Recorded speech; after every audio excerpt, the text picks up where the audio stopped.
Bismillahirrahmanirrahim. Assalamualaikum warahmatullahi wabarakatuh. Alhamdulillahirabbil alamin wa bihi nasta'in ala umuri dunya waddin. Wassalatu wassalamu ala asrafil anbiya'i wal mursalin wa ala alihi wa sahbihi ajmain amma ba'd. Alhamdulillah, segala puji hanya milik Allah. Ini kita bisa bermuajahah ya secara online di live Zoom ini.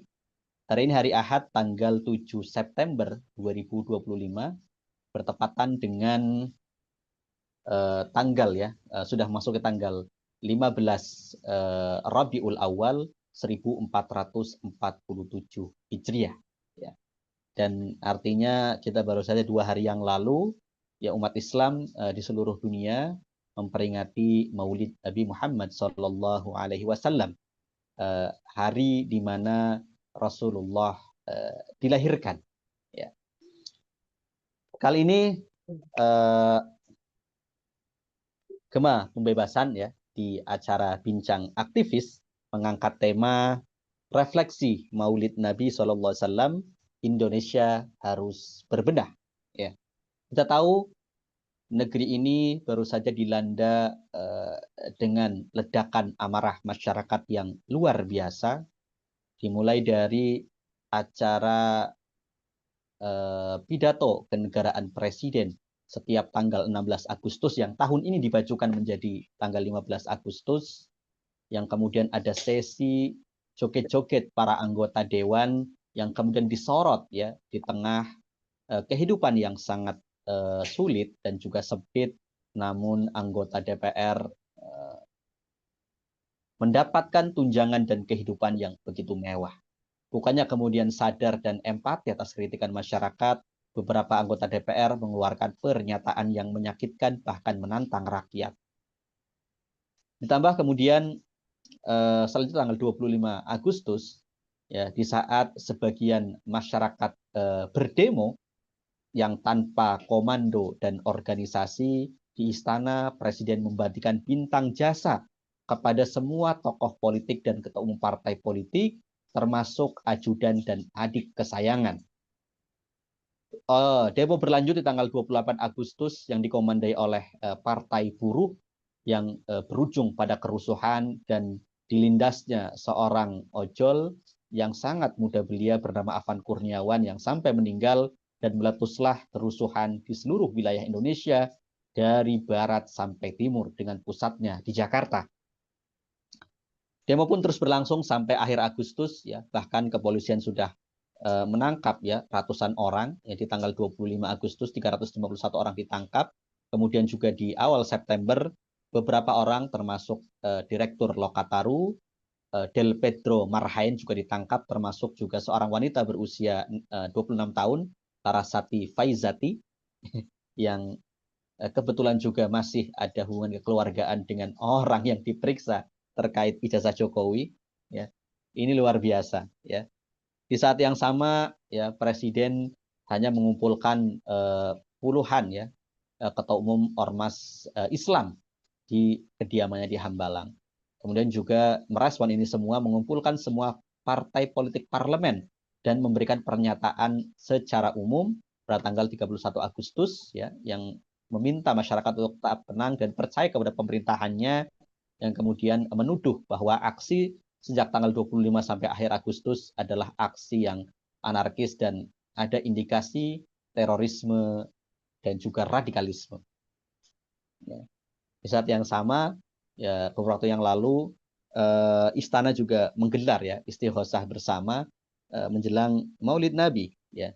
Dan apakah ya di saat yang seperti ini Indonesia kemudian hanya ya berdiam diri saja dengan kemudian bergabung ke berbagai blok dunia yang terbaru, bagaimana di parade militer dunia ya di Cina memperingati 80 tahun berakhirnya Perang Dunia Kedua ya, di awal ya tanggal 2 September kemarin, yang kemudian media-media dunia memperlihatkan foto ya 4 pemimpin negara-negara yang cukup besar ya.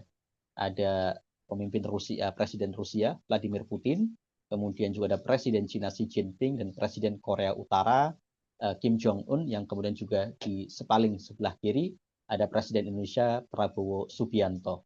Namun yang unik di media Jepang hanya 3 tokoh ya yang fotonya ditampilkan di media, sedangkan foto Prabowo di crop.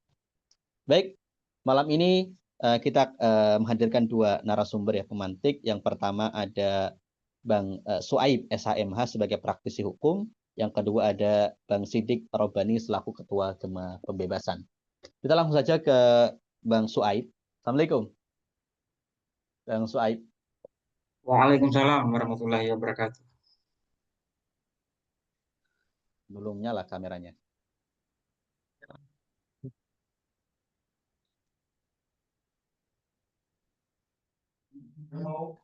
Ya, mantap, mantap. Sudah nyala tapi Ini sama-sama kamera Oke, yang kita ini juga. mulai ya. Bang Suaib ya. Ini Iya, siap. luar biasa ya. Dari segi hukum ya, apa yang sebenarnya terjadi di Indonesia terkait dengan kemudian seminggu belakangan ini ya, termasuk di akhir bulan Agustus ya, setelah pasca HUT RI yang ke-80, kemudian juga serangkaian peristiwa yang terjadi secara hukum maupun sosial, apa yang sebenarnya terjadi di negeri ini ya. Kemudian bagaimana kepolisian juga menangkap ratusan orang ya yang melakukan aksi di tanggal 25 Agustus di gedung DPR yang kemudian berlanjut pada penangkapan karena adanya kerusuhan dan juga penjarahan sejak akhir Agustus ya, setelah tanggal 28 atau setelah meninggalnya ojol yang dilindas oleh Rantis Brimob ya. Dan apakah ini secara hukum keadaan negeri ini sedang baik-baik saja atau memang ada apa namanya otoritarianisme yang berkembang ya, yang kemudian apa namanya menyasar masyarakat. Dan seperti apa ya kondisinya? Silakan Bang Suaib. Baik, terima kasih ya Mas Moderator ya, yang sudah memberikan waktu dan kesempatan kepada saya. Ini sebelumnya saya minta maaf ini karena akun yang saya pakai ini adalah akun teman saya ya, karena saya tidak punya akses untuk ke laptop. Dan pertama-tama saya mengucapkan juga terima kasih kepada Bang Indra ya, yang telah menghubungi saya untuk menjadi pemantik pada malam hari ini. Saya kira teman-teman yang hadir pada malam ini teman lama ya. Jadi kita nostalgia malam ini. Ada Bang Sidik juga. Dulu kan kita sama-sama di LSPI, Bang Indra dan teman-teman yang lain. Ya, memang kalau ini saya berbicara ya dari spesialis saya hukum tata negara ya. Memang kalau kita amati ya beberapa hari belakangan ini kan situasi negara kita kan saya sependapat ya sedang berada atau sedang tidak baik-baik saja itu. Kenapa? Karena ada aksi ya yang cukup besar menurut saya ya. Ini kan mungkin ini paling besar ya setelah reformasi ya. Dulu kan 2000 berapa ya? 11 Pak SB juga di demo kan. Tapi menurut saya ini yang paling besar. Dan juga yang paling kita terkejut terutama saya adalah masa kepemimpinan Prabowo Gibran kan belum sampai 1 tahun kan. Iya. Tetapi aksinya sudah sangat besar itu. Bagaimana kalau dia 2 tahun, 3 tahun, atau 1 periode ke depan? Apakah dia aman-aman saja? Atau pertanyaannya, apakah setelah demo ini, demo selanjutnya ada lagi nggak di masa pemerintahan Prabowo Gibran? Menurut saya potensinya masih tetap ada ya, demo-demo selanjutnya. Dan kenapa? Ya, saya akan uraikan. Jadi yang pertama, saya kira cukup familiar ya di kurikulum Fakultas Hukum di Indonesia, bahwa dalam suatu negara itu ada 3 lembaga, atau istilah lainnya trias politika ya, dari trias politika dari Hans Kelsen. Maaf nanti kalau salah. Dari Hans Kelsen dia membagikan ada 3 teori. Ada eksekutif, yudikatif, dan DPR ya sebagai lembaga pengawasan. Nah, ketiga lembaga ini kan semua fasilitasnya ditanggung oleh rakyat ya, dibiayai oleh rakyat. mobil, rumah, pakaian apa segala macam kan dari rakyat, dari pajak rakyat kan untuk mereka. Tetapi kalau kita benturkan dengan realitas ketatanegaraan kita pada belakangan ini kan setelah tanggal 15 ya, bertepatan dengan tanggal 15 setelah Prabowo mengeluarkan statement ya bahwa apa akan ada keputusan untuk menaikkan tunjangan maupun fasilitas kepada anggota dewan. Lalu dari situ para anggota dewan ini kan merayakan dengan selebrasi, ada yang joget-joget dan semacamnya. Nah, perilaku seperti itu kan sebetulnya tidak pantas ya dari segi etika ya. Saya kira etika manapun kalau kita mau benturkan dengan perilaku DPR itu kan itu tidak pantas. Ya. Mengapa tidak pantas? Karena di satu sisi mereka sedang merayakan kenaikan tunjangan dan semacamnya. Di sisi lain juga situasi rakyat makin hari makin mencekam, ya. Makin apa ya, makin menderita sebetulnya. Kenaikan apa biaya hidup, BBM, ditambah lagi tarif pajak kan itu sebetulnya sangat mencekik kan. Nah, tentu rakyat selaku bosnya, selaku tuannya kan pasti marah ini. Ini kok saya sebagai tuan kok menderita ya, sengsara.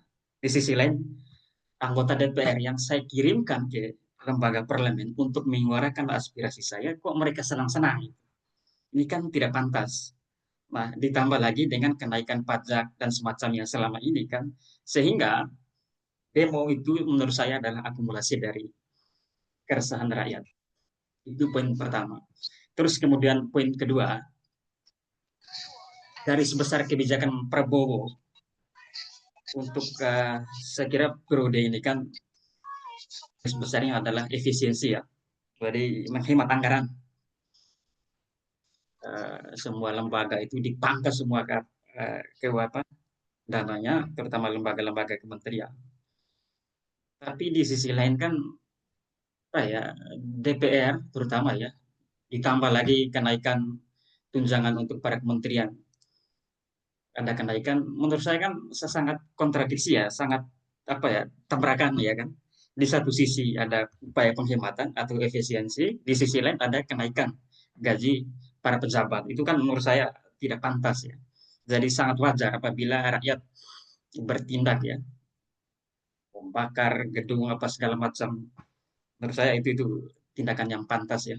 Karena apa rakyat sudah muak dengan kebijakan yang selama ini. Mungkin saja ya rakyat yang begitu marah kan mungkin 10 tahun belakangan ini kan mungkin sudah muak ya menurut saya dengan kebijakan rejim sebelumnya, dengan harapan bahwa dengan terpilihnya Prabowo akan ada perubahan yang baru kan. Tahunya belum 1 tahun kan rasa-rasanya ya kebijakan pemerintah sekarang persis dengan kebijakan pemerintahan sebelumnya. Terus rakyat mau berharap kepada siapa lagi kalau bukan kepada pemerintah itu kan. Jadi ya wajar menurut saya rakyat melakukan aksi untuk menyuarakan aspirasinya. Itu poin yang kedua. Terus kemudian poin yang ketiga ya, saya kira di luar sana, apalagi kalau kita perhatikan media sosial ya, itu sangat kuat sekali narasi yang seolah-olah bahwa dalang di balik aksi ini adalah anti asing atau ada orang yang provokasi. Terus ada indikasi juga ada salah satu koruptor ya dan orang yang cukup punya power yang sangat kuat. Dia latar belakang pembisnis hebat yang beberapa kali rejim ini kan dia lolos dari jerat hukum. Tapi isunya baru di era pemerintahan Prabowo dia akan segera, bukan akan segera, tapi status sekarang sudah jadi TSK. Jadi ada indikasi bahwa dialah yang mendanai aksi ini. Saya spill inisialnya RC. Ya, menurut saya tuduhan-tuduhan semacam itu mungkin saja terlalu jauh ya. Mungkin ada benarnya, tetapi menurut saya itu terlalu jauh. Tetap saja dalangnya adalah pemerintah sendiri, dalangnya adalah DPR sendiri. Bagaimana tidak ya, bagaimana rakyat tidak bereaksi begitu keras, begitu lantang, sedangkan di sisi lain mereka sedang merayakan tunjangan dan semacamnya. Menurut saya itu tindakan yang wajar. dan sangat wajar ketika rakyat melakukan aksi besar-besaran. Mungkin itu pemula ya dari saya, Mas Moderator.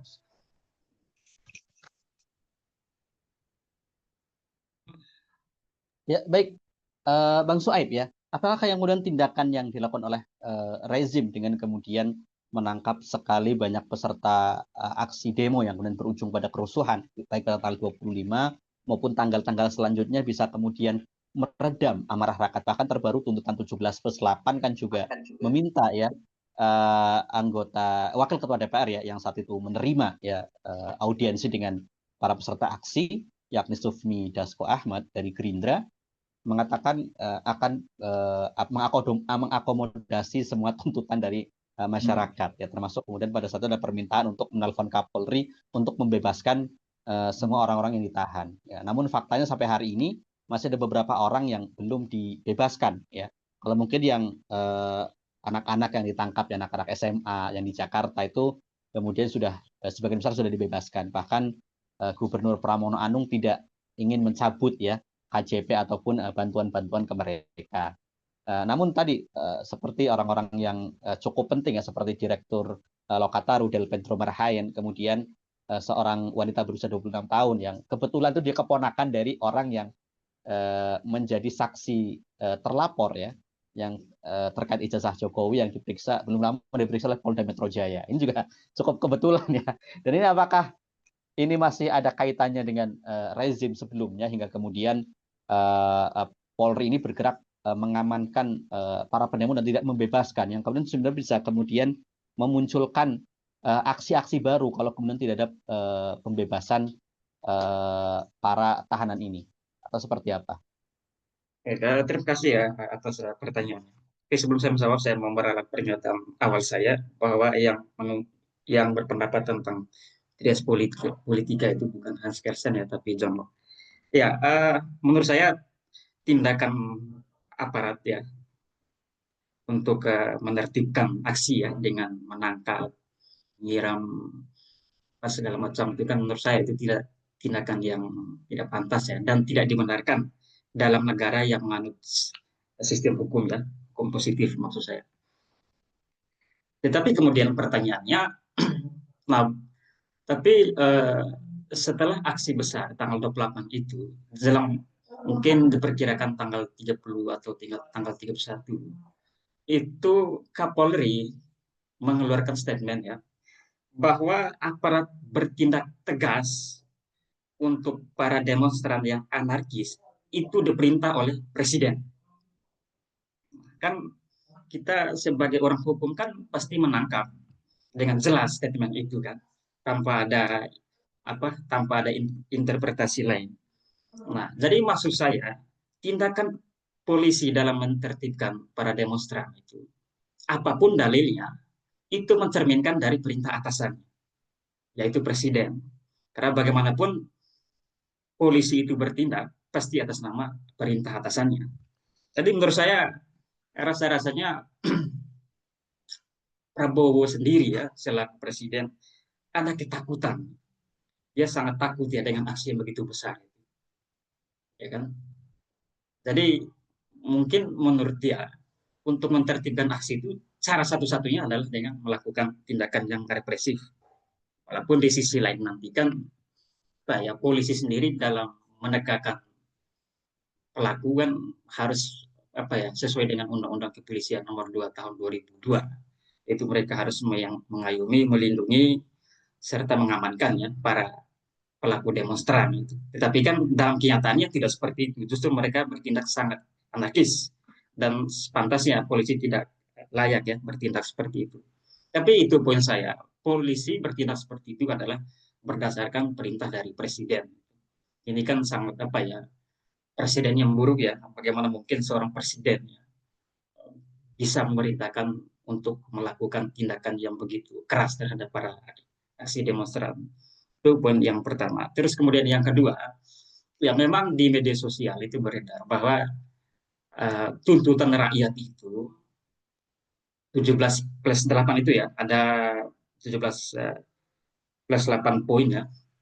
Tetapi kan yang direspon atau di ACC oleh para dewan kita hanya 6 poin saja, yaitu salah satunya penurunan tunjangan para anggota dewan, terus kemudian membatasi ya kunjungan ke luar negeri, kecuali ada undangan dari negara-negara lain. Jadi poinnya ada 2 poin itu saja menurut saya yang penting dari respon DPR. Nah ini kan belum apa ya, belum puas, rakyat belum puas. Di sisi lain kan di media sosial masih berkeliaran narasi bahwa apabila DPR tidak segera merespon 17 plus 8 poin tadi, maka akan ada demo yang akan datang. Akan ada aksi lebih lanjut nanti. Ini kan perlu apa ya? Pemerintah juga perlu was-was terhadap terhadap respon DPR terhadap tuntutan rakyat itu. Artinya mereka tidak boleh anggap remeh ya, tidak boleh anggap remeh. Nah, uh, mungkin itu 2 poin itu ya menurut saya untuk menjawab pertanyaan dari Bang Moderator tadi. Saya serahkan ke Mas Moderator.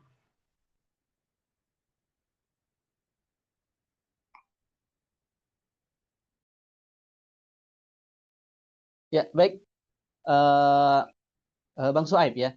Dan apakah sebenarnya respon ya dari Kapolri ya, dari Polri yang kemudian menangkap ya beberapa orang yang dianggap sebagai dalang adalah tindakan yang tepat untuk apakah malah bisa kemudian memancing pergolakan dan juga protes di masyarakat ya, yang seperti penangkapan Direktur Lokataru ya, Del Pedro Marhaen, kemudian juga beberapa postingan-postingan akun yang dianggap melakukan provokasi ya. Padahal hampir semua postingan yang kemudian misalkan aksi di DPR itu dilakukan oleh banyak akun ya, bahkan akun-akun yang mendukung ya, termasuk ya mungkin kita mungkin nggak sengaja nge-like atau apa ya, karena kan aksi-aksi ini awalnya kan tersiarkan secara bebas di live TikTok misalnya. Bahkan baru setelah kemudian ramai ya kasus ojol, baru kemudian pemerintah menutup akses live di TikTok ya, sampai berapa hari itu nggak bisa live sama sekali. Entah mau live jualan atau live apa nggak bisa. Ya, pokoknya fitur live di TikTok nggak bisa. Ya. Nah, kemudian termasuk di YouTube pun sangat dibatasi, termasuk KPI ya, melarang penyiaran aksi-aksi ya demo di seluruh media.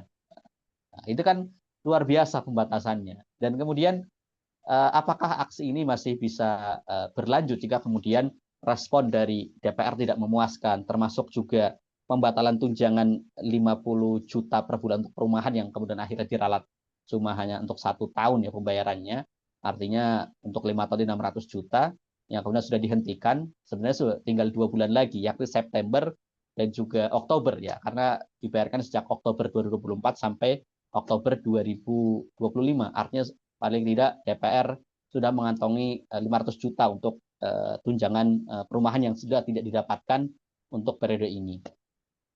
Dan apakah kemudian aksi-aksi semacam ini masih bisa berlanjut ya sampai kemudian ada peristiwa termasuk ya dari pihak-pihak tertentu misalkan petisi 100, kemudian FPP TNI yang sudah membentuk sekber ya, sekretariat bersama untuk melakukan aksi adili Jokowi dan makzulkan Gibran ya. Nah, apakah ini juga terkait ya dengan penguasa sebelumnya ya, karena naiknya Pak Prabowo bagaimanapun juga ada andil dari Jokowi.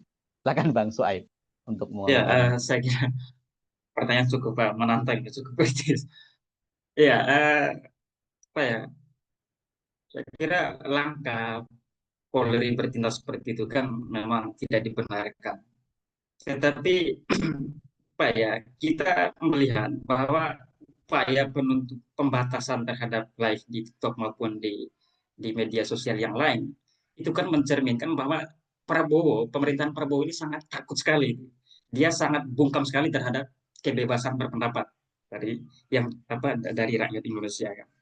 Itu kan apa ya, langkah seperti itu atau tindakan seperti itu tidak dibenarkan. Tetapi apa ya, di balik ketakutan Prabowo, saya kira dia sangat apa ya, sangat mungkin dibilang trauma kali ya, karena ada, walaupun Prabowo kan pernah mengalami hal yang serupa ya pada tahun 98 atau 97. Jadi ada juga indikasi bahwa mungkin Prabowo mengingat masa lalu kali, sehingga untuk mentertibkan itu maka dipakai cara-cara ekstra hukum ya, cara-cara di luar hukum. yaitu dengan tindakan represif seperti itu. Terus kemudian yang kedua, tentang tuntutan. Ya, saya kira tuntutan rakyat apabila tidak dipenuhi semua oleh DPR, maka akan ada aksi-aksi selanjutnya. Bukannya saya ini ya, tetapi saya lihat, coba amati ya, media-media sosial itu kan narasinya masih sama. Oh, poinnya apabila DPR dan pemerintah tidak segera apa ya memenuhi tuntutan 17+8 dari rakyat itu, maka akan ada ya aksi-aksi selanjutnya. Dan salah satu tuntutan rakyat itu kan ada tentang apa ya pengesahan undang-undang perampasan aset. Nah, itu saya kira poinnya.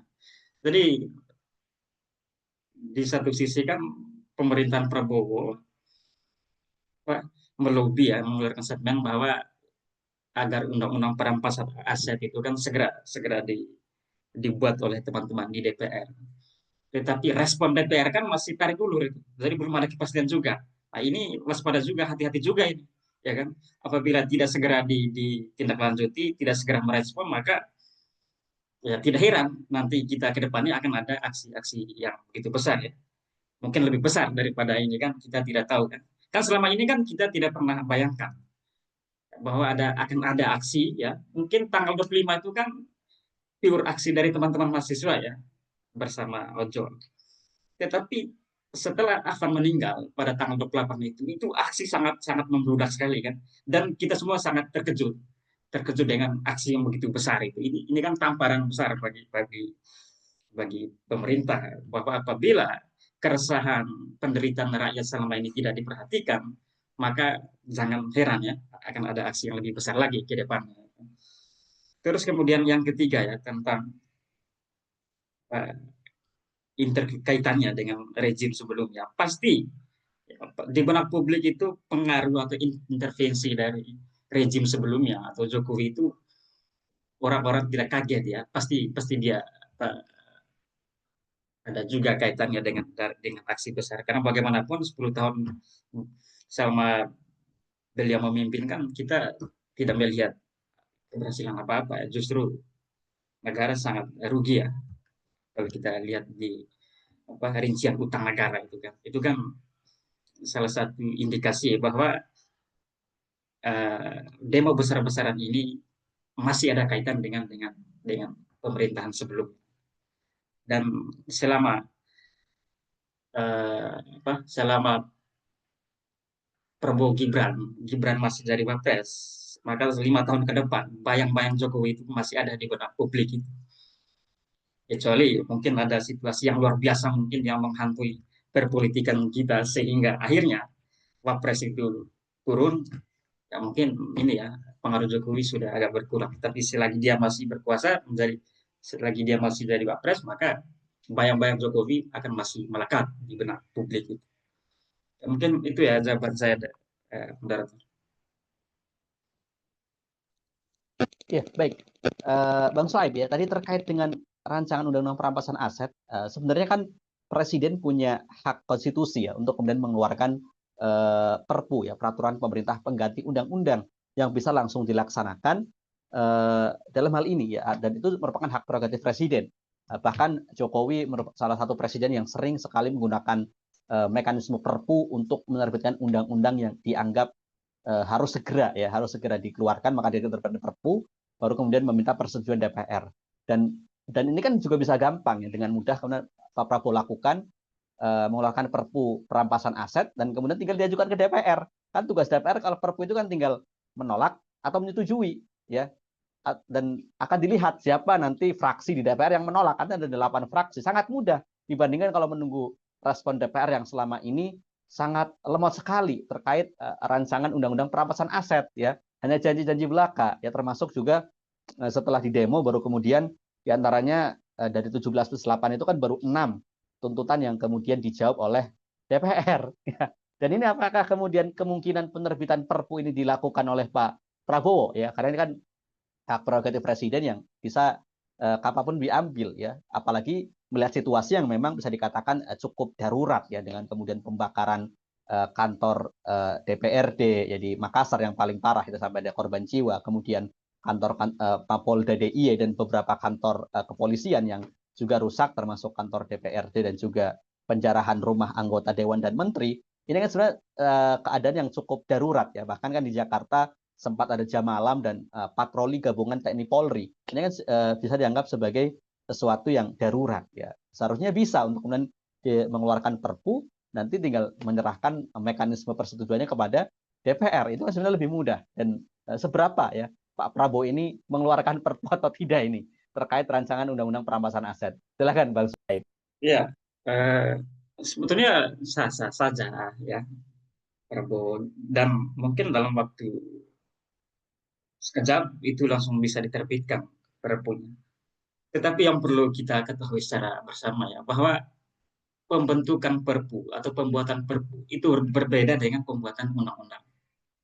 Persyaratan pembuatan perpu itu kan, yang pertama harus ada negara harus berada dalam situasi genting, dan yang kedua negara sedang berada dalam situasi yang krisis, tidak tertolong, ya akses untuk pembuatan undang-undang sudah tidak bisa dibuat karena ada situasi kritis dan genting, maka jalan satu-satunya adalah pembentukan produk perpu. Jadi itu perbedaannya. Tetapi ya negara kan, atau dalam hal ini presiden, bisa saja kan kalau dia mau membuat situasinya segenting mungkin, sekrisis mungkin, lalu terbitkan perpu. kalau kita mau berpikir secara keras itu. Tetapi itu perbedaan pembentukan dari perpu dan undang-undang. Walaupun dalam hierarki, dalam dalam urutan peraturan perundang-undangan, perpu itu setara dengan undang-undang di bawah undang-undang dasar. Nah, terus kemudian yang kedua,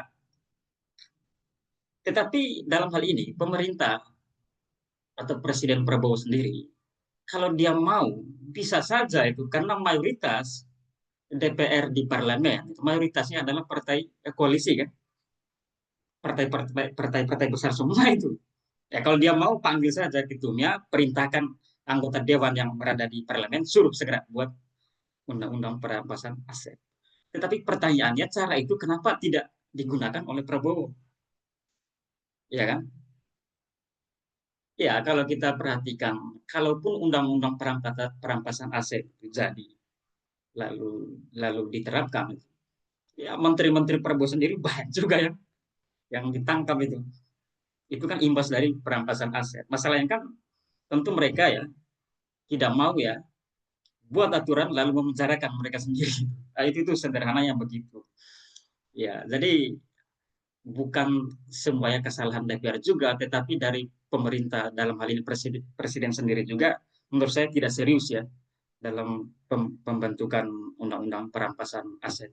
Itu kan masih saling saling saling ya mereka saling, kata presiden DPR yang tidak mau, kata DPR presiden tidak mau, ya kan? Jadi tetap saja undang-undang perampasan aset itu menurut saya butuh proses yang panjang, butuh proses yang lama. Beda dengan undang-undang yang biasa.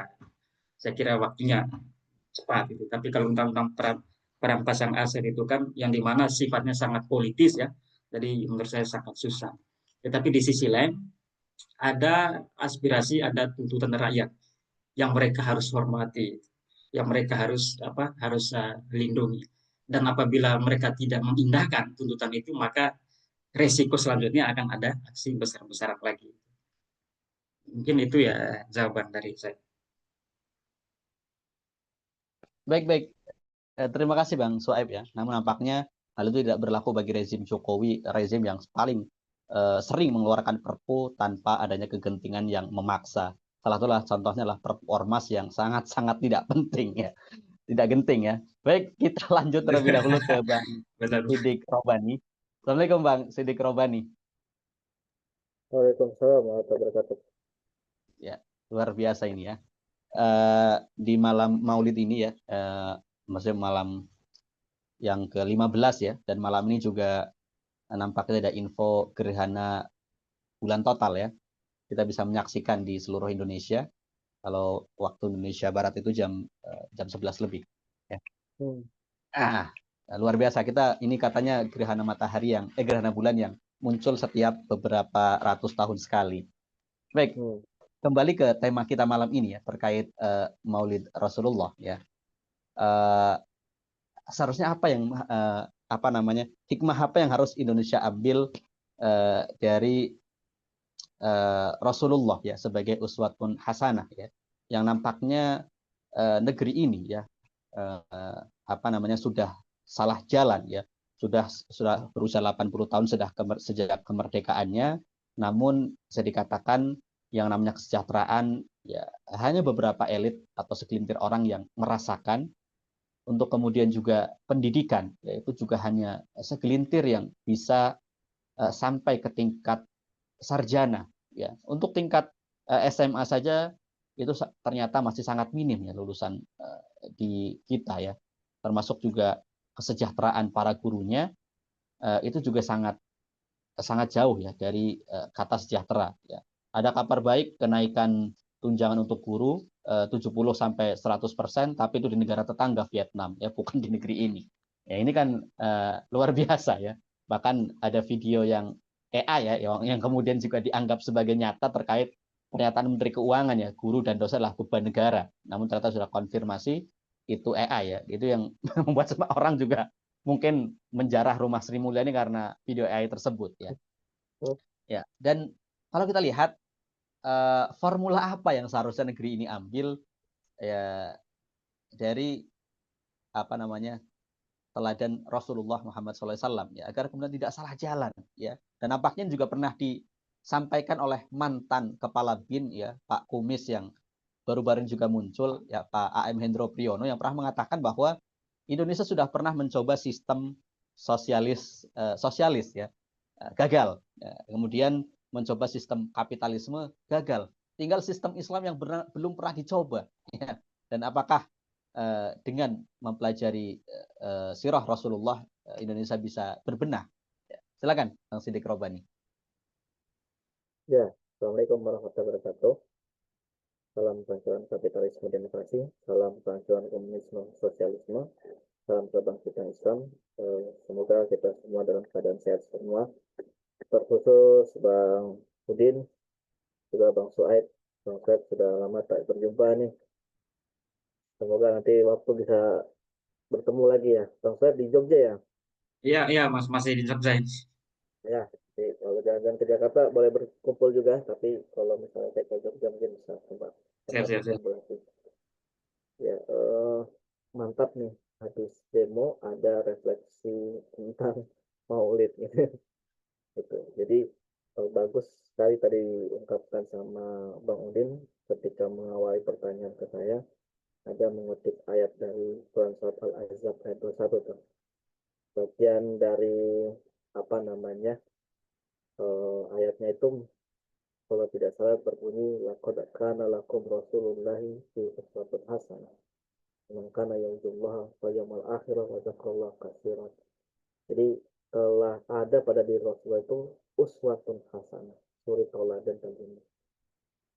Nah, ayat-ayat terkait dengan mengikuti Rasulullah itu banyak gitu ya. Bahkan dikaitkan dengan tidak diterimanya amalan. Seperti hadisnya Rasulullah yang berbunyi man aman, jadi barang siapa man amana amalan, barang siapa yang beramal laisa amruna, gitu, tidak sesuai dengan perintahku, bahwa rasul, jadi amalannya tertolak. Gitu. Jadi ada penegasan untuk mengikuti Rasulullah, dan di satu sisi yang lain ternyata penegasan itu dikaitkan dengan amalan yang tidak diterima kalau tidak mengikuti betul-betul seperti perintah yang Rasulullah sampaikan. Nah, secara konteks demografi Indonesia, negeri yang mayoritas muslim, gitu, suasananya cukup islami gitu. Apalagi kalau ada momen-momen di mana ada PHBI, gitu, hari hari besar agama Islam, hari besar agama Islam. Jadi kita terbangkitkan suasana spiritualitas kita, terbangkitkan kerinduan kita pada Rasulullah, dan kita mencontoh dia dalam berbagai macam aktivitas, khususnya kalau di Indonesia yang sangat kentara adalah aktivitas aspek spiritualitas. Nah, tapi sayangnya adalah kalau kita refleksikan dengan kondisi negara, kondisi bagaimana kita bertata kelola, nah lengkaplah sudah bahwa nyatalah sudah bahwa kita masih belum menjadikan Rasulullah sebagai suri teladan dalam dimensi kenegaraan.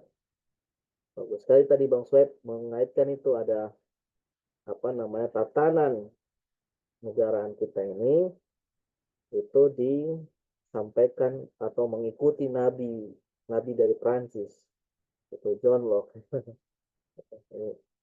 Jadi bukan Rasulullah sebagai suri tauladan dalam kenegaraan, aspek tata negara, tapi John Locke. Jadi dengan kontrak sosialnya. Itu pun juga ketika negara ini menjalankan dengan Nabi John Locke tidak kafah gitu. Tidak kafah. Mengaku aja John Locke, mengaku aja rakyat adalah suara Tuhan. Tapi ketika rakyat berdemonstrasi, mengkritik penguasa, meminta agar adanya keadilan dalam berbagai macam kebijakan, malah tidak didengar, malah menjadi ya semacam tirani ya gitu. Dan ini memang dibentuk dari sejak zaman lampau ya gitu. Sudah terbentuk itu. Tuh, kita bisa turutin sejarah tuh dari Soekarno juga meskipun ngaku demokrasi punya ada istilah demokrasi terpimpin. Tapi yang menarik juga kalau kita tarik 10 tahun terakhir, eh, salah satu unit intelijennya ekonomis gitu, ekonomis of unit intelijen itu memberikan publikasi bahwa Indonesia itu indeks demokrasinya turun, sehingga terkategori flawed demokrasi yang cacat. Kenapa begitu? Karena ya bentuknya sudah seperti otoritarian. Teman-teman yang hukum pasti selalu mengaitkan ini dengan adanya harusnya kan hukum berada di atas politik ya. Tapi ya sekarang akhirnya apa yang terjadi justru politik di atas hukum, hukum mengikuti aja gitu. Jadi kita bisa melihat bahwa ya negeri ini memang sudah sangat jauh dari keteladanan Rasulullah dalam dimensi kenegaraan, karena yang diikuti Rasulnya John Locke gitu. Nah, gitu. Nah, ketika kita meneliti lebih dalam, kita bisa melihat memang emosi masyarakat terhadap keadaan negara ini emosi yang wajar gitu. Meskipun menurut saya emosinya masih sentimental ya, sentimental. Maksudnya ada sisi rasionalitasnya, tapi lebih didorong oleh emosional yang sifatnya perasaan semata, gitu, belaka, atau karena ada konteks di mana rakyat merasa tertantang. Gitu. Sama-sama akar masalahnya adalah kebijakan yang tidak berpihak pada rakyat, berpihak pada pemerintah. Tapi rakyat tidak begitu menjadikan dasar dalam melakukan argumentasi atau melakukan demonstrasi itu pada pada aspek-aspek yang lebih rasional lah bahasa saya. Maksudnya kalau kita melihat dalam konteks misalnya demonstrasi terakhir itu rakyat marah karena terpancing oleh tantangan anggota dewan gitu. Tentu ini kesadaran yang seharusnya tidak boleh serendah ini ya, tidak boleh hanya tidak boleh baru nanti dipancing baru marah gitu. Akibat apa? Akibat naiknya tunjangan sementara kondisi rakyat makin sengsara. Padahal kalau kita mau pakai rasionalitas dalam konteks rakyat itu menginginkan kondisi negara yang lebih berkeadilan, pejabatnya tidak begitu banyak mendapatkan kesenangan, apalagi dengan argumentasi efisiensi, maka ya kalau kita membaca apa yang disampaikan di tanggal 15 Agustus atau 16 Agustus oleh presiden ya di pidatonya, terus dilanjutkan oleh Ibu Sri Mulyani dengan penyampaian postur APBN dan kebijakan fiskal di rencana 2026 itu Rakyat itu harusnya marah. Rakyat itu harusnya lebih marah. Kenapa begitu? Karena kondisi di negeri ini yang menyebabkan kita makin miskin itu karena kebijakan fiskalnya itu memang memiskinkan. Gitu. Kalau kita lihat postur APBN kemarin yang dirilis itu terjadi penaikan yang cukup besar terhadap konteks aspek pajak. Gitu. Jadi konteks aspek pajak itu di tahun depan itu sudah masuk 85%. Gitu. Dengan postur anggaran pendapatan negara itu 3.100 triliun atau sampai 3.150 triliun, itu pendapatan penerima pajaknya itu 2.700 triliun. Ini penerima aspek pajaknya. Jadi meningkat dari tahun sebelumnya di 2025 itu aspek pajaknya itu rasionya 83%, meningkat ditargetkan menjadi 85%. Itu kebijakan yang sangat mencekik loh. Kebijakan yang sangat mencekik dan sangat luar biasa karena efeknya pasti akan banyak yang terkena. Apalagi kalau dalam konteks meningkatkan pajak, kemungkinan besar yang akan dijadikan kalau pajak itu kan kalau diurai banyak lagi aspek-aspeknya. Kemungkinan akan dinaikkan dalam konteks aspek pajak PPN, penerimaan pertambahan nilai. Yang itu pasti kena semua orang. Mau miskin mau kaya itu pasti kena semua orang. Gitu. Atau dalam konteks yang lain adalah peningkatan pajak bumi bangunan yang itu terjadi di daerah. Mungkin pemerintah pusat bisa bilang, kita bukan membuat kebijakan untuk aspek di daerah, tapi itu adalah pemerintah daerah. Tapi itu tidak boleh dilupakan. Gitu. Dilupakan kenapa? Karena kebijakan pemerintah pusat yang memangkas belanja ke daerah, belanja transfer ke daerah atau transfer ke daerah. Dana transfer ke daerah itu dipangkas di tahun 2025 itu sebesar 800 miliar, sorry, 800 miliar. Kalau kaitan 800 triliun itu dipangkas jadi 600. Lalu belanja pusatnya dinaikkan gitu. Dari 2.600 menjadi 3.700. 3.100. Soalnya kalau dibilang efisiensi, maksud berarti artinya apakah berarti daerah harus efisien, pusat boleh foya-foya? Kan nggak boleh juga begitu. Tapi efek dari kebijakan berkurangnya transfer ke daerah itu menyebabkan apa? Daerah kepusingan, pusing daerah untuk membiayai pemerintahan daerahnya.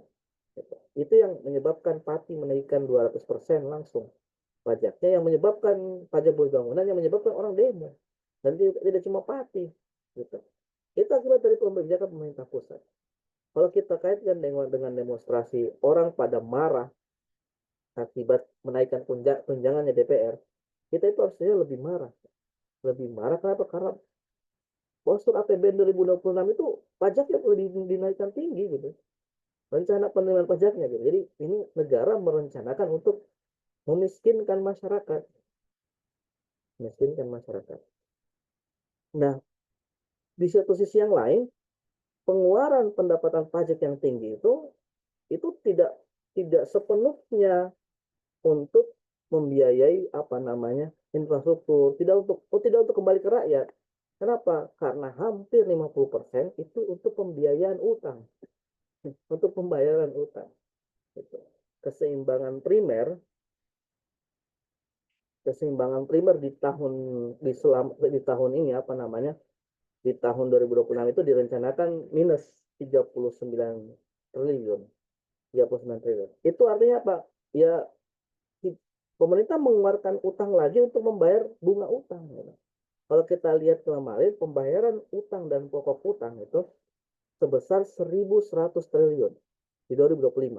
1.100 triliun. Dan 500 triliunnya adalah bunga utang. Jadi, 1.100 triliun itu kalau dibandingkan dengan rasio pendapatan negara itu hampir 50% gitu. Jadi hampir 50% pajak rakyat itu dipakai untuk membiayai investor. Jadi sesungguhnya ini ya apa namanya, kita berharap negara itu ya memberikan kesejahteraan pada rakyat karena oke lah pajak tinggi gitu. Tapi kalau dikembalikan ke rakyatnya mungkin rakyat tidak akan begitu sengsara gitu ya. Tapi ini sudahlah pajak tinggi, rakyat tidak diberikan kesejahteraan, tapi dipakai untuk bayar kepada para investor itu. Investor asing ini udah kaya juga. Nah inilah jebakan yang selalu kita coba sampaikan bahwa jebakan mengikuti Nabi John Locke itu tidak bisa dilupakan dari keterkaitan dengan penerapan sistem kapitalisme. Karena mau bagaimanapun ya itu kayak mata koin gitu. Dimanapun negara demokrasi pasti kapitalisme ekonominya gitu. Nah inilah apa ya refleksi yang sesungguhnya apa namanya harus harus disampaikan, harus disadari bahwa kita ini sudah jauh dari keteladanan Rasulullah dan oleh karena itu memang kita harus beralih di satu di mana konteksnya adalah kita ini babak belur sebenarnya dengan kebijakan yang mengikuti sistem kapitalisme. Itu ya Bang Bang Udin terkait dengan refleksi apa namanya adanya Maulid ini gitu. Tadi ada poin yang belum saya jawab ya. Lupa saya langsung kasihkan bercerita. Iya, tadi poinnya adalah bagaimana negeri ini harus berbenah ya, dan berbenahnya itu apakah harus mengikuti apa yang Rasulullah lakukan ya, bagaimana perjalanan hidup Rasulullah membangun negara atau seperti apa. Dan ini juga pernah disampaikan oleh mantan kepala BIN ya, bahwa sistem Islam belum pernah dicoba di negeri ini ya. Gitu. Betul. Ya, jadi sebagai pengantarnya tadi itu memang ini sangat relate dengan keadaan negeri. Saya coba kaitkan dengan postur anggaran itu karena memang memiskinkan dan bergantung pada penjajah. Dengan artian yang lain itu kalau pakai tafsirannya apa namanya senior itu yang mengaitkan antara indikator kemerdekaan. Ya ini alinea kedua, alinea ketiga mengatakan bebas, merdeka, bersatu, makmur gitu. Itu berdaulat. Ya indikator-indikator itu nggak sampai 80 tahun nggak tercapai dengan kondisi kemiskinan yang makin tinggi gitu ya. Meskipun data BPS mengatakan menurun ya, tapi kalau kita pakai standar Bank Dunia gitu, 68% itu penduduk Indonesia itu masuk kategori miskin. Terus beban utangnya makin tinggi itu menunjukkan bahwa ya kita harus sadar lah gitu ya, kapok gitu dengan tidak mengikuti Rasulullah. Nah, ketika mengikuti Rasulullah itu memang kita akan dapat jawaban dari kondisi negeri ini. Gitu. Rasulullah ketika membangun negara, khususnya tadi kalau saya kaitkan dengan kebijakan fiskal ya, yang paling kentara adalah aspek pengelolaan aspek penganggaran itu atau aspek fiskal, aspek penerimaan negara itu tidak dibebankan atau tidak menjadikan pajak sebagai sumber pemasukan terbesar. Memang di Islam itu mengakui ada pajak, tapi pajak itu adalah sebagai sumber pemasukan ketika darurat, ketika dana kas kosong. Itu pun itu yang tidak menjadi prioritas. Nah, kalau kita mau mencoba mendorong ya negara ini mengikuti suri keteladanan Rasul dalam konteks dimensi negara saja, dalam konteks yang lebih sederhana itu, jangan menjadikan pajak sebagai sumber pemasukan negara 80% itu. Jadikan dia sumber sumber pemasukan yang sifatnya darurat. Terus kalau begitu kalau tidak pakai pajak apa? Nah, disinilah perbedaan dari bagaimana kekhasannya negara Islam itu dibangun oleh Rasulullah. fokusnya justru menggunakan dana kas umat dari sektor pengelolaan sumber daya alam. Sektor pengelolaan sumber daya alam itu adalah sektor yang itu kepemilikan umum, dimiliki oleh umum. Nah, ini cukup relate lah kalau kita pakai kaitan dengan undang-undang dasar ya gitu. Karena ada namanya ayat itu yang menyebut bumi dan segala isinya dikelola oleh negara untuk kesejahteraan masyarakat. Bukan begitu ya Bang Said ya, nanti bisa dikoreksi. Tapi itu anehnya di negeri ini ayat itu ditafsirkan dengan apa? Negara kelola itu untuk diserahkan kepada swasta, nanti ditarik pajaknya. Di dalam Islam nggak kayak gitu. Pengelolaan negara itu harus betul-betul dikelola oleh BUMN gitu. Dan BUMN itu harus menyetor semua kekayaan itu ke negara, tidak untuk diinvestasikan, tidak untuk kayak dana antara. Ini harus disetor sama keuntungannya. Bahkan pengelolaan sumber daya alam itu tidak boleh dijadikan sebagai pemasukan yang berlebih terhadap rakyat. Maksudnya apa? Rasulullah itu hadisnya adalah al-muslimuna suraka fi salasi. Jadi muslim berserikat pada 3 hal: alma, air, wal kala, kepandang rumputan, wanar, api.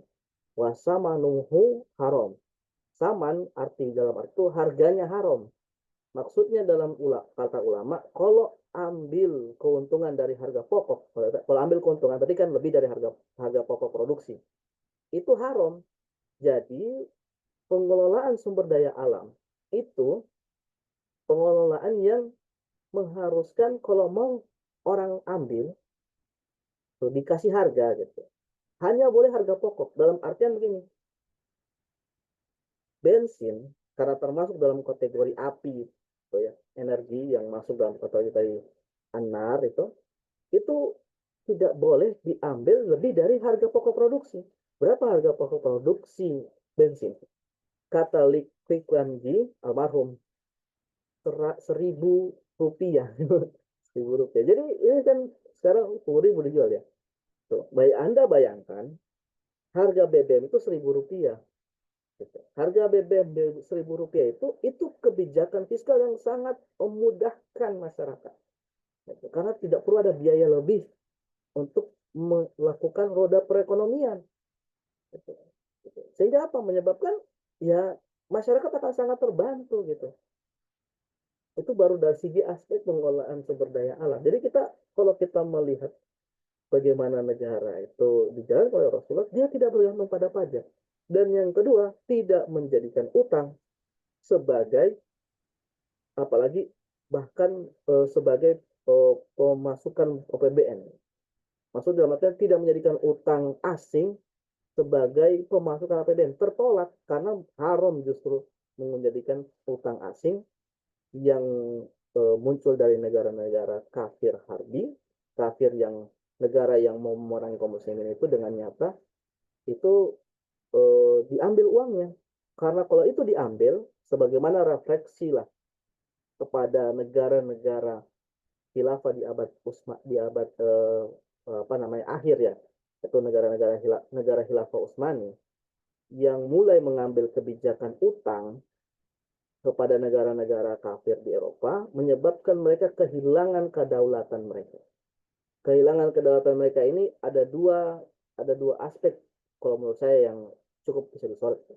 Satu, dia kehilangan kemampuan mengelola daerahnya, sehingga akhirnya apa?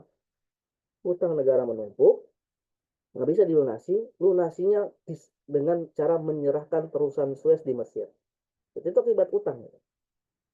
Di satu sisi yang lain, mengambil syarat utang oleh di European Family itu menyebabkan Utsmani itu nggak boleh melakukan intervensi ke wilayah Asia Tenggara yang pada saat itu dijajah oleh Belanda. Yang pada saat itu Aceh meminta agar Utsmani intervensi. Sampai surat dikirimkan oleh Aceh untuk melawan Belanda itu tidak dibalas bantuan apapun dari Utsmani. Kalau tidak salah ada bantuan tapi tidak seberapa, cuma pelatihan bisa. Tidak mendapatkan bantuan seperti yang lain. Itu konsekuensinya terjadi penjajahan di berbagai negara Muslim. Gitu. Jadi itu karena Utsmani khalifahnya ada yang menurut saya itu menyeleweng lah dengan kebijakan Rasulullah. Tidak uswatun hasanah saja dalam konteks meminjam uang, gitu. Dalam konteks public public debt. Akibatnya apa? Akibatnya negara kehilangan kedaulatan. Dan ini yang sebenarnya kita alami lah sampai sekarang ya. Kita alami kalau kita menelusuri sejarah pendirian bangsa ini, kemerdekaan negeri ini yang sangat sejak awal sudah terjerat hutang. Jadi kalau tadi supaya fair, karena saya mengangkatkannya kondisi negara itu dari postur APBN, maka saya juga membahasnya bahwa ya kalau mau Rasulullah dan Rasulullah itu, ayo pajaknya dihilangkan. Yang kedua adalah ambil pengelolaan sumber daya alam, gitu ya, sebagai dimensi kepemilikan publik. Dan yang ketiga, jangan ambil utang dari negara asing. Nah, walau misal, semoga itu bisa menjawab. Ya. Baik, dari komposisi penduduk Indonesia yang bisa dikatakan mayoritas Muslim ya, lebih dari 85% penduduk Indonesia beragama Islam. Ya. Apakah penerapan syariat Islam itu sulit hingga kemudian termasuk ya kalau lihat perjalanan negeri ini setelah merdeka pun 7 kata dalam pembukaan Undang-Undang Dasar pun begitu dipermasalahkan hingga harus 1 hari setelah proklamasi segera diganti ya dengan intrik-intrik dan juga tipu-tipu yang kemudian menghasilkan penghapusan 7 kata yang kemudian baru diributkan 10 tahun kemudian di sidang konstituante yang kemudian juga berakhir pada kekalahan dengan adanya dekret Presiden 5 Juli 1959. Ya. Dan dengan identitas ya, negeri ini yang memang Islam sudah mengakar kuat ya sejak abad ke-12 lah, 12-13 setelah Islam punya kekuasaan kesultanan-kesultanan. Kenapa? Apakah kembalinya Islam pada negeri ini itu bisa dengan mudah atau sulit ya? Karena tadi sekulerisme yang sudah diterapkan sejak lama atau seperti apa? Silakan Bang Siddiq Robani. Ya, mungkin ada 2 sisi yang mungkin kita bisa ini ya, eksplorasi gitu ya. Satu sisi pertama soal pengetahuan terkait dengan aspek ketatanegaraan Islam, atau mungkin aspek sakofa Islam dalam aspek publik. Aspek publik ini berarti aspek yang sifatnya tidak ranah individual tapi ranah yang berkaitan dengan ekonomi, politik gitu. Itu dari satu tuh aspek pemahaman tuh. Dan aspek yang kedua juga yang menarik adalah aspek politik. Saya mungkin bahas dulu dari sisi aspek politik ya. Aspek politik kita memang tidak bisa dipungkiri. Aspek kita di Indonesia sejak awal kemerdekaan adalah aspek di mana politik itu didominasi oleh kelompok nasionalis gitu, yang sebenarnya sekuler gitu. Kelompok nasionalis sekuler itu yang menginginkan konsep negara itu adalah konsep bangsa gitu, konsep bangsa yang mengikuti tren kenegaraan pada saat itu. Dan tren kenegaraan pada saat itu adalah tren negara bangsa yang demokratis. Negara bangsa yang demokratis itu ya republik gitu. Meskipun ada perbedaan tafsiran dalam konteks apakah bentuk negara ini kesatuan atau parlementer gitu. Yang kalau bagi Soekarno kan satuan. Karena dia ingin mengikat semua daerah-daerah agar menjadi satu otonomi yang kesatuan yang utuh gitu, wilayah-wilayah yang utuh. Tak bagi Hatta juga parlementer. Nah, dalam aspek kesatuan itu kita tidak terlalu bertentangan lah.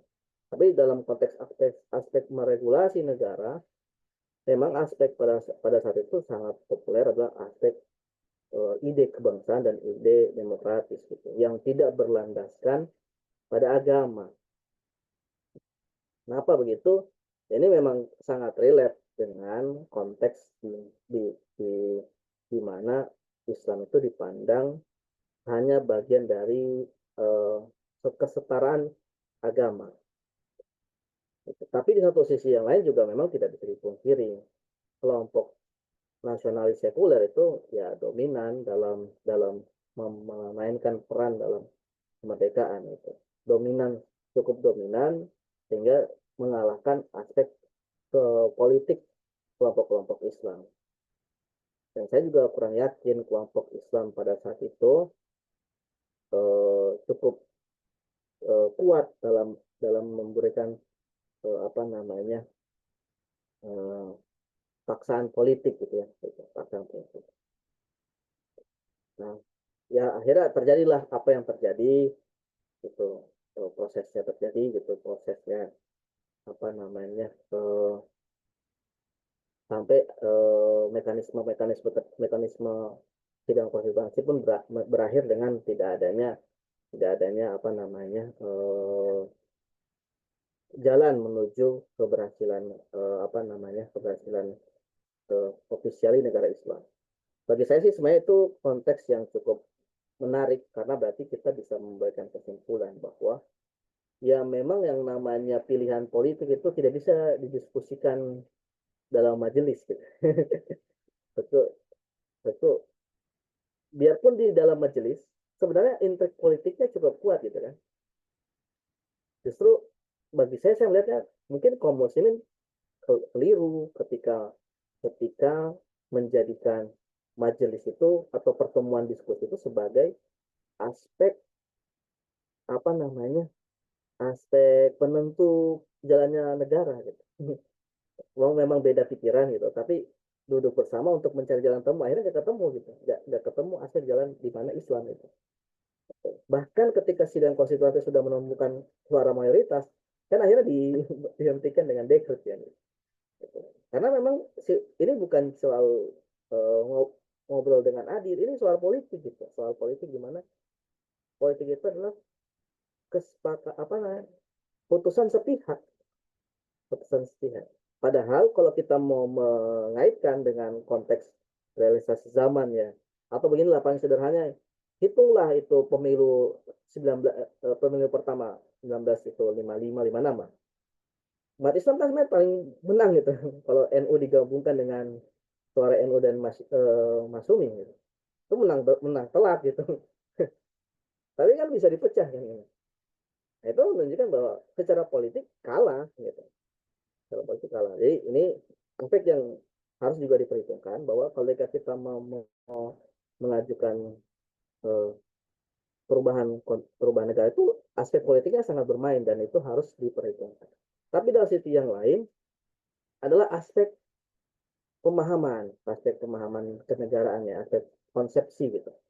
Menurut saya saat ini sebenarnya yang menjadi halangan kenapa kita itu masih belum bisa mendorong perubahan negara menjadi apa namanya konsep berbasis atau mengikuti suri tol dan rasul gitu ya. Itu karena ya pemahaman tentang kenegaraan Islam itu yang tidak umum. Maksudnya masyarakat masih banyak yang awam dengan konteks itu. Banyaknya awam itu menunjukkan bahwa orang masih belum paham.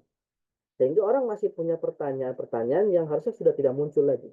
Contoh pertanyaan yang harusnya tidak muncul lagi adalah, kalau Islam hadir, maka akan terjadi tirani terhadap negara, apa namanya, agama lain. Akan ada pemaksaan terhadap agama lain. Pertanyaan itu kalau pertanyaan itu muncul, itu menunjukkan bahwa masih ada orang awam di publik yang menganggap Islam itu sama dengan agama lain. Padahal kan tidak ada aspek ideologis yang tidak berkaitan dengan melihat agamamu apa gitu. Ini aspek peraturan gitu, aspek peraturan yang tidak melihat lagi konteks agama etnis gitu. Nah, itu sulit dipahami karena melihatnya Islam hanya sebagai padanan Kristen Yahudi. Padahal harusnya Islam itu harus juga dipahami sebagai padanan aspek ideologis, misalnya nih kapitalisme, sosialisme, atau dalam aspek keadilan itu dilihat sebagai padanan utilitarian, Islam versus utilitarian, Islam versus libertarian gitu. Jadi, nah itu butuh edukasi, butuh dakwah, butuh dakwah. Tapi nah, dan prosesnya kan alhamdulillah mulai berkembang ya gitu. Orang harus mulai sadar gitu. Orang harus mulai disampaikan bahwa aspek-aspek publik di Islam itu mengatur aspek publik dan menciptakan apa namanya keadilan gitu. Tidak ada yang disebut dengan warga kelas 2. Baik dari segi sejarah kita bisa bahas bahwa sepanjang 1400 tahun itu majemuk hidup di negara Islam itu majemuk gitu. Dan tidak ada kezoliman gitu. Justru kezoliman itu terjadi di kapitalisme saat ini gitu. Wow, pajak itu tidak melihat agama itu, melihatnya agama Kristen mau siapapun masuk gitu. Nah, aspek dakwah ini harus disampaikan kepada siapapun, karena ya memang yang nanti hidup di negara dengan menggunakan, kalau Indonesia itu menerapkan hukum Islam, itu ya itu akan teman-teman yang non Muslim itu juga akan mendapatkan hukum yang sama. Nah, tinggal edukasi aja. Kalau edukasinya udah benar, tentu pasti insya Allah mereka akan menerima gitu teman-teman yang non Muslim. Kenapa? Karena ada batasan dalam konteks ada kebebasan ke apa namanya pilihan masing-masing dalam konteks agama individual gitu, agama yang dalam ranah individu bahkan dilindungi gitu dengan istilah kafir zimmi, kafir yang dilindungi yang tidak boleh disentuh. Rasulullah itu pernah sabdanya ada satu, siapa saja yang melukai kafir zimmi sama dengan melukaiku. Itu derajatnya tinggi banget loh. Saya tidak melukai Rasul itu haram banget gitu. Ini sama dengan kalau melukai kafir zimmi itu sama dengan melukai Rasulullah. Kafir yang dilindungi. Hak-haknya dijaga, hak-hak agama, harta, kehormatan itu dijaga gitu. Yang tidak boleh apa ya? Tidak boleh aspek-aspek kriminal gitu. Misalnya eh, minuman khamar. Nah, itu jadi masuk kriminal. Ya. Kalau dia minum khamar di rumahnya, tidak ada orang lain yang muslim, boleh. Jadi kan tantangannya adalah orang itu dapat edukasi tidak. Bahkan yang lebih penting kalau kita kaitkan tadi saya ngomong tentang pajak gitu. Tidak ada pajak di negeri Islam.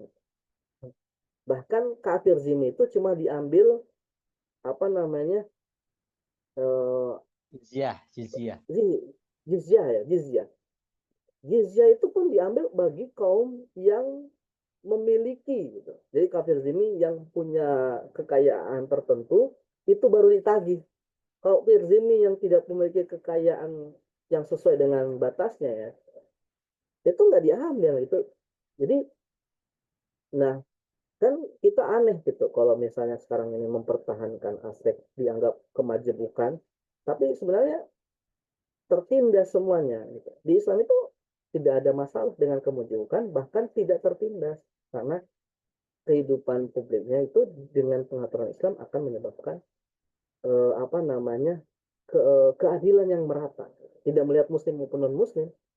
Jadi saya pikir, apakah sulit menjadikan Islam itu sebagai dasar negara, sebagai aturan dalam negara?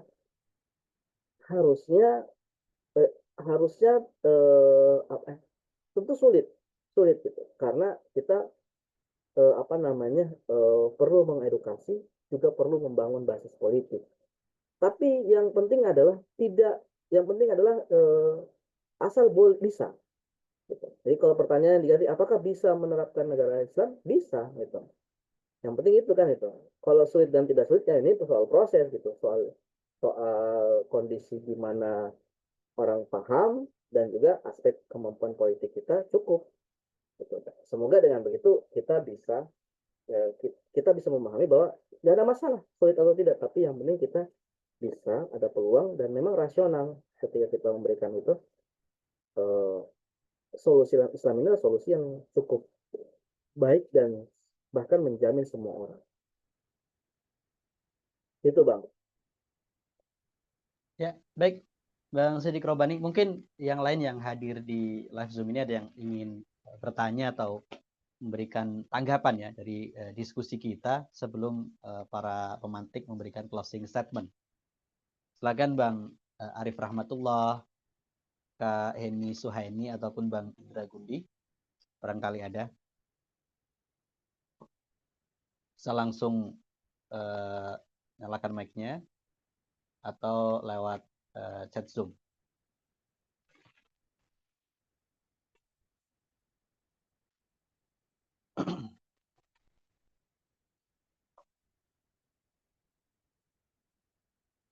Ya, nampaknya mungkin langsung aja closing statement sekaligus pertanyaan terakhir ini ya, untuk closing statement untuk Bang Syuaib ya. Dengan penerapan sistem hukum ya di negeri ini yang nampaknya sudah carut marut ya, kemudian juga nampaknya kalau mengharapkan keadilan pada sistem hukum hari ini, apakah ya dengan kemudian sudah disahkannya RUU KUHP yang mulai berlaku di tahun 2026 itu sudah cukup, atau pada dasarnya pada ujungnya ya tadi ketidakadilan yang terus bertubi-tubi ya, dan apakah ya dengan mengikuti ya syariat Islam ya, dengan menerapkan Islam secara kafah, baik secara politik dan juga hukumnya, akan membebaskan negeri ini dari ketidakadilan ya. Karena kalau kita lihat kan yang terakhir itu yang kasus pengeroyokan seorang prada ya, prajurit 2 ya, TNI yang juga ayah TNI, itu kan luar biasa, dia menuntut dihukum mati. Namun kan dengan adanya hukum hari ini, tuntutan hukuman mati itu sangat jarang sekali dilaksanakan. Bahkan kalaupun sudah diputus oleh pengadilan, masih ada banding, kasasi sampai PK, yang eksekusinya pun bisa kapan-kapan ya, tidak bisa langsung ketika sudah diinkrah sampai PK pun bisa nanti puluhan tahun kemudian baru dieksekusi mati. Silakan Bang Syuaib sekaligus closing statement. Baik, terima kasih atas kesempatannya. Ya, memang kalau kita melihat ini ya, perkembangan hukum, terutama hukum positif ya, pasca reformasi, bukan kita melihat ada naik turunnya ya. Tapi terlepas dari itu semua kan, tentu harapan kita dengan diberlakukannya RUU KUHP baru kan, mestinya harusnya bisa meminimalisir ya ketidakadilan selama ini. Apakah antara aparat dengan masyarakat, pejabat dengan masyarakat, aparat sesama aparat, ataupun pejabat dengan pejabat. Tentu itu harapan kita itu. Terus kemudian yang kedua, mungkin soal sistem tadi kan, sistem. Saya kira diskusinya cukup panjang ya, soal sistem. Ini kan rada-rada sensi. Mungkin dulu semenjak di LSP kan kita sudah ributkan mengenai sistem. Tetapi kan apa salahnya, ya kan? Kalau sistem yang lain saja bisa diterapkan, lantas kenapa sistem Islam tidak bisa? Mungkin saja persoalan bisa diselesaikan dengan sistem Islam, kan bisa-bisa saja sebetulnya. Tapi yang menjadi kendala mungkin saya sependapat dengan Bang Sidik, yaitu kan yang penting kan masyarakat bisa memahaminya. Oh ini loh nanti kalau diterapkan hukum Islam kita semua bisa minimalisir pajak, itu kan kita tidak memberikan kepada negara, justru negara yang membantu kita gitu kan. Itu kan sangat ideal sekali. Tetapi tantangannya kembali lagi gitu kan. Walaupun bahkan menurut saya salah satu tantangan yang terhebat itu kan dari dalamnya, bukan dari luar, dan dari dalam. Artinya dari dalam Islam sendiri pun terbagi dari beberapa kubu. Ada yang pro untuk menerapkan syariat Islam, ada juga yang tidak. Nah, tetapi tentu harapan kita kan, atau idealnya memang sudah sepantasnya sih sistem Islam diterapkan. Kalau melihat sistem-sistem sekarang kan rasanya belum puas, belum bersentuhan dengan rasa keadilan yang didambakan oleh semua kalangan saat ini kan. Apalagi kita sudah melihat bukan cuma lintas negara, lintas global kan, bagaimana sistem-sistem kapitalis dan yang lain itu kan justru memperlebar jarak ya antara jarak kemiskinan, kemiskinan didesain dari atas, itu bukan alamiah, itu kan apa PR-PR yang sebetulnya di luar sana diskusi mengenai sistem alternatif pun sudah berkembang liar. Mungkin itu jawaban saya ya. Dari closing ya, semoga eh, usaha-usaha kita selama ini kan segera mencapai titik terang lah. Itu saja mungkin closing dari saya. Baik, terima kasih Bang Syuaib.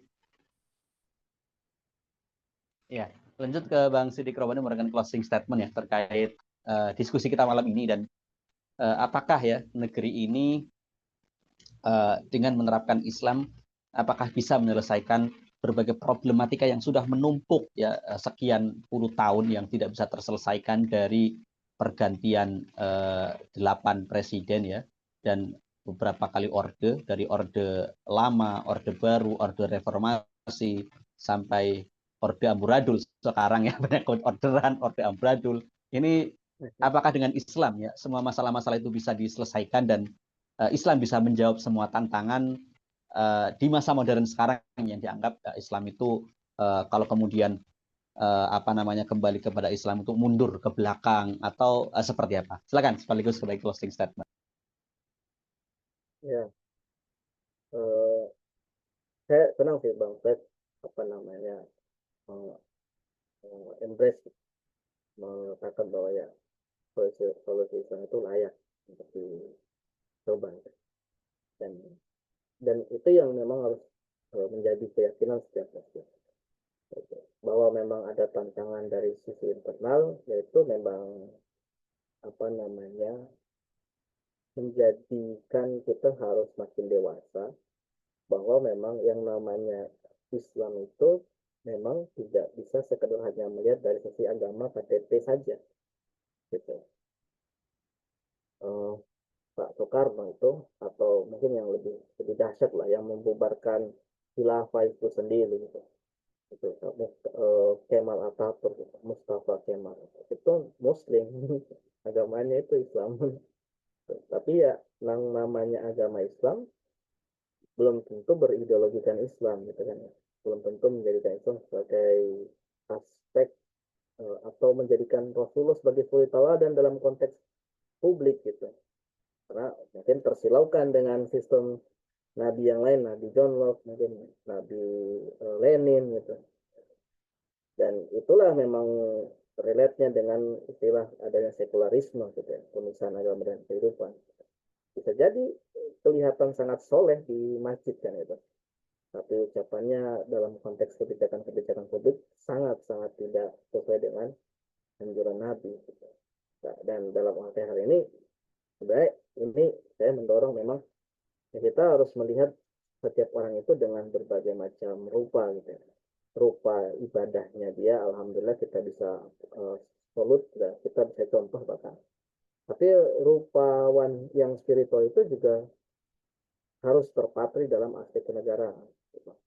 Nah, rupawan yang tidak muncul di negarawan itu kan sebenarnya berbahaya gitu. Karena kebijakan-kebijakan dia kalau tidak sesuai dengan Islam, gitu, ya dia punya kebijakan yang berbahaya gitu, yang bisa jadi untuk kepentingan golongan dia saja gitu. Meskipun kepentingan golongan itu golongannya pakai nama Islam gitu. Dan ini kan sudah terbukti ya gitu. Itu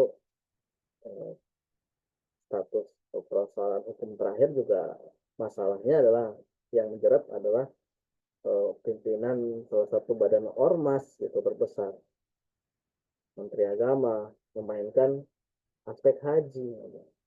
Itu menunjukkan bahwa ya apa dalam konteks kenegaraan, tata negara itu ya bisa saja kau muslim, tapi bisa jadi kau bejat dan amoral dalam penerapan kebijakan yang menunjukkan bahwa tidak mengikuti Rasulullah atau tidak menjadikan Rasulullah sebagai suri tauladan dalam kebijakan negara.